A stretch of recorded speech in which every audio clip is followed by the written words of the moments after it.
اللہ کے محبوب علیہ السلام نے فرمایا حضرت عیسیٰ آئیں گے قرب قیامت میں، اور یہ ختم نبوت کی بھی دلیل ہے کہ وہ اپنی شریعت لے کر نہیں آئیں گے، حضور کی شریعت کے مطابق فتویٰ دیں گے۔ مسجد اموی کے شرقی مینار سے نیچے اتریں گے، آسمان سے نیچے اتریں گے، دو فرشتوں کے کندھوں پہ ہاتھ رکھا ہوگا، تازہ وضو کے آثار ان کے بدن سے ہویدا ہوں گے اور قطرے ٹپک رہے ہوں گے پانی کے زلفوں سے۔ فجر کی نماز کا وقت ہوگا، لوگ صفے باندھ کے انتظار میں ہوں گے، اقامت کہی جا چکی ہوگی کہ حضرت عیسیٰ آئیں گے۔ کہا جائے گا کہ آپ مصلی پہ آ جائیں، لیکن وہ حضرت امام مہدی سے کہیں گے آپ مصلی پہ آئیں، پیچھے نماز پڑھیں گے امام مہدی کے۔ میرے اور آپ کے آقا و مولا نے کہا، کروڑوں سلام ان پہ، فرمایا کہ وہ وقت کیسا ہوگا جب عیسیٰ ابن مریم آئیں گے لیکن امام تم سے ہوگا۔ تو حضرت امام مہدی کے پیچھے نماز پڑھیں گے، پھر حضور کے دین کے لیے میدان عمل میں نکلیں گے۔ اس وقت امت 3 گروہوں میں بٹ چکی ہوگی۔ احادیث آخر الزماں پڑھیے، ایک گروہ کٹ چکا ہوگا، شہید ہو چکا ہوگا، ایک گروہ فرار کا رستہ اختیار کر لے گا، منطقیں تراش لے گا، فلسفے بھگا رہا ہوگا۔ اتنی بڑی طاقت کے ساتھ لڑنا ہمارے بس کا روگ نہیں ہے، اتنے اسلحے، اتنے آلات حرب و ضرب، اتنی جدید ٹیکنالوجی ہمارے بس کا روگ نہیں مقابلہ کرنا، لہٰذا عافیت قدے میں بیٹھ جائیں گے۔ یہ دوسرا گروہ ہوگا۔ تیسرا گروہ میرے حضور نے ارشاد فرمایا کہ وہ اقصی کے دروازوں پر حق کے لیے لڑ رہا ہوگا۔ حضرت امام مہدی ان کے پاس آئیں گے، ہمارے بنگلوں میں نہیں آئیں گے، ہمارے فارم ہاؤسوں میں نہیں آئیں گے، ہماری مارکیٹوں میں نہیں آئیں گے، امام مہدی ان کے پاس آئیں گے، ان کو آ کے کہیں گے بتاؤ کیا کرنا ہے۔ حضرت عیسیٰ ان کے پاس آئیں گے اور کہیں گے بتاؤ کیا کرنا ہے، یا تو میں بد دعا کرتا ہوں اور یہ سارے جو ہیں وہ آغوش موت میں چلے جائیں گے اور تمہیں فتح ہو جاتی ہے، اور یا پھر ہم ان کے ساتھ لڑتے ہیں، اللہ ہمیں فتح دے گا۔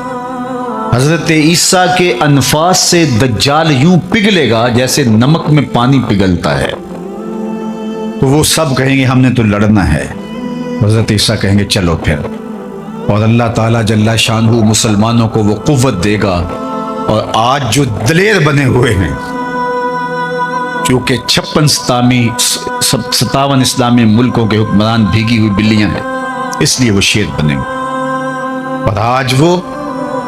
مسلم خواتین پر شراب پھینک رہے ہیں۔ چند اسرائیلی نوجوان اکٹھے ہوتے ہیں اور کہتے ہیں فلاں علاقے میں چلو،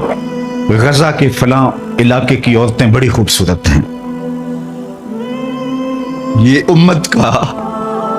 یہ آج کا درد ہے، لیکن ہمارے سینے میں ٹھنڈ پڑتی ہے حضور کے ان فرامین کو پڑھ کے کہ یہ کسی پتھر کے پیچھے چھپ کے پناہ لینا چاہیں گے تو مخبر صادق آمنہ کے لال نے فرمایا وہ پتھر آواز دے کے مسلم مجاہد کو کہے گا ادھر آ، یہ ظالم میرے پیچھے چھپا ہوا ہے۔ کوئی درخت بھی ان کو پناہ نہیں دے گا سوائے الغرقت نامی ایک درخت کے، جس کے بارے میں وہ جھاڑی ہے، حضور فرمایا شجرۃ الیہود، یہ یہودیوں کا درخت ہے، یہ صرف پناہ دے گا، اس کے علاوہ کوئی ان کو پناہ بھی نہیں دے گا۔ اور سنو تمہیں ٹھنڈ پڑنی چاہیے، ہمارا اندر سلگ رہا ہے اس وقت امت کے حالات کو دیکھ کے، لیکن خزاں کے بعد کا موسم بہار ہوتا ہے، انشاءاللہ وہ وقت آنے والا ہے، اور یہ حضور کا فرمان اور صحیح حدیث ہے۔ اللہ کے محبوب نے ارشاد فرمایا پتھر اور گارے سے اور اینٹ اور جو ہے وہ مٹی سے بنا ہوا کوئی گھر،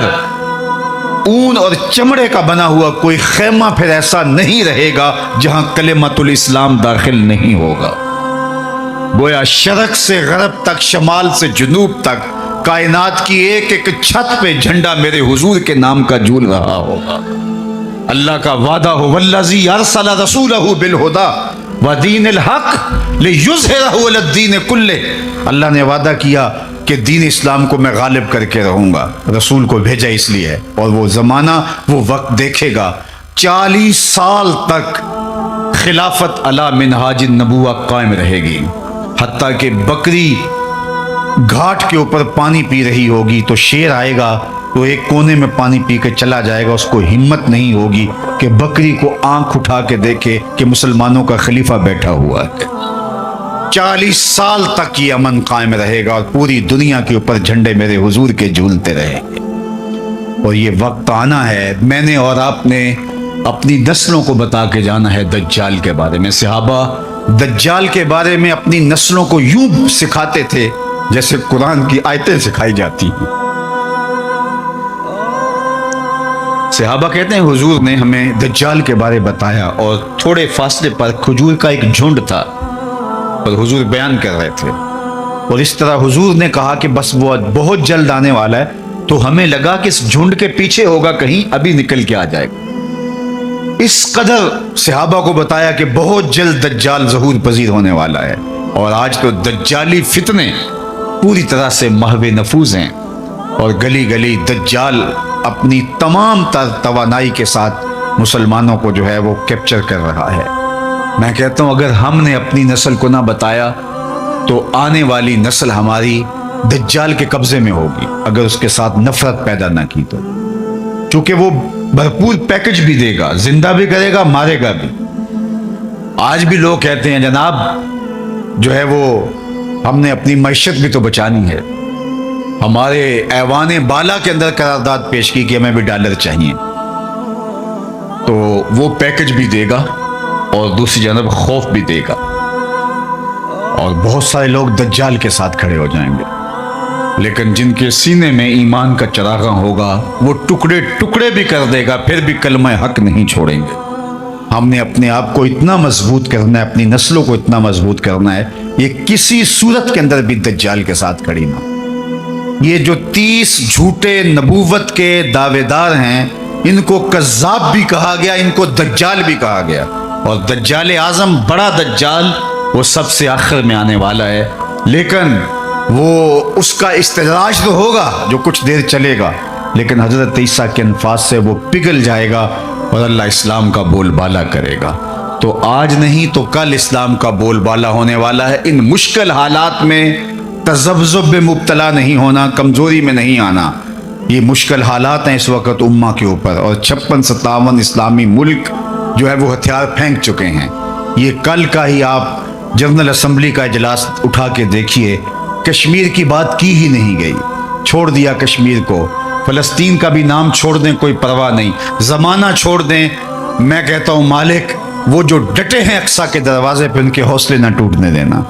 ان کو سر بلند رکھنا، ان کو اونچا رکھنا، اور ان کے پیغام کا ابلاغ دنیا کے اوپر ہوگا، اور انشاءاللہ وہ وقت آنے والا ہے کہ پوری دنیا کے اوپر اسلام کا غلبہ ہوگا۔ آ ملیں گے سینہ چاکانے چمن سے سینہ چاک، بزم گل کی ہم نفس باد صبا ہو جائے گی، شبنم افشانی پیدا کرے گی میری سوز و ساز، اس چمن کی ہر کلی درداش نہ ہو جائے گی، آسماں سحر کے نور سے ہوگا آئینہ پوش، اور ظلمت رات کی سیما پا ہو جائے گی، شب گریزاں ہوگی آخر جلوائے خورشید سے، یہ چمن معمور ہوگا نغمہ توحید سے۔ انشاءاللہ ہم نے حصہ ڈالنا ہے اور دعا کرنی، اللہ اگر ہماری زندگی میں حضرت امام مہدی حضرت عیسیٰ آئے، اللہ ان کے لشکر میں شامل فرمانا، اور ہماری اولادوں یا اولادوں کی زندگی میں یہ سعادت ان کو نصیب ہو، تو اللہ وہ دجال کے ساتھ نہ کھڑے ہوں، وہ امام مہدی کے ساتھ کھڑے ہوں، حضرت عیسیٰ کے ساتھ کھڑے ہوں۔ اور انشاءاللہ مجھے یقین ہے کہ ہماری نسل دجال کے ساتھ نہیں کھڑی ہوں گی، ان کی روح اور دین کا نور ان کے سینے کے اندر انڈھیل گئے، اس کے 2 آنکھوں کے درمیان واضح طور پہ کافر لکھا ہوگا، جو مومن دیکھے گا بھی پہچانے گا بھی، اور جب پہچان لے گا پھر کوئی فرق نہیں پڑتا کہ اس کے ٹکڑے کیے جاتے ہیں، اس کے جسم کی بوٹیاں کی جاتی ہیں یا قیمہ کیا جاتا ہے، اس کو کوئی فرق نہیں پڑتا، وہ کھڑا ہو کے کہے گا کہ میں تیرے ساتھ نہیں ہوں، میں حضرت عیسیٰ کے لشکر میں شامل ہوں۔ اللہ جل شانہ کی بارگاہ میں آپ سارے لوگوں کی آمین کے ساتھ دعا ہے کہ اللہ اس امت کو غلبہ عطا فرمائے، اور ہمیں حضور علیہ الصلوۃ والسلام کے دین کا سچا سپاہی بنائے، اور دنیا آخرت کی بلائیاں ہمارا مقسوم کرے، اقبال کے سارے فلسفے کا رس نچوڑیں تو جو جوس نکلتا ہے، رس نکلتا ہے، وہ یہ ہے کہ محمد سے وفا تو نے تو ہم تیرے ہیں، یہ جہاں چیز ہے کیا لوح و قلم تیرے ہیں۔ اقبال کہتا ہے حضور سے وفا کر لو، پھر قلم بھی تمہارے ہاتھ میں دے دیں گے، تختی بھی تمہیں ہی دے دیں گے، لوح بھی تمہیں پکڑا دیں گے، پھر تمہاری تقدیر کے فیصلے واشنگٹن میں نہیں ہوں گے، بلکہ خدا بندے سے خود پوچھے گا بتا تیری رضا کیا ہے۔ انور نکالتے ہیں اور پہرے پر مامور اس صحابی کو ارشاد فرماتے ہیں کہ تم چلے جاؤ، میری حفاظت میرے رب نے اپنے ذمہ کرم پہ لے لی۔ سوال یہ ہے کہ جتنے بھی پیغمبر، نبی، رسول جتنے بھی پیغمبر، نبی اور رسول تشریف لائے ہیں، اللہ جل شانہ کے سچے اور فرستادہ رسول اور پیغمبر تھے، انہیں شہید کیا گیا، لیکن اللہ نے ان کی حفاظت نہیں فرمائی۔ حضور بھی اللہ کے نبی ہیں،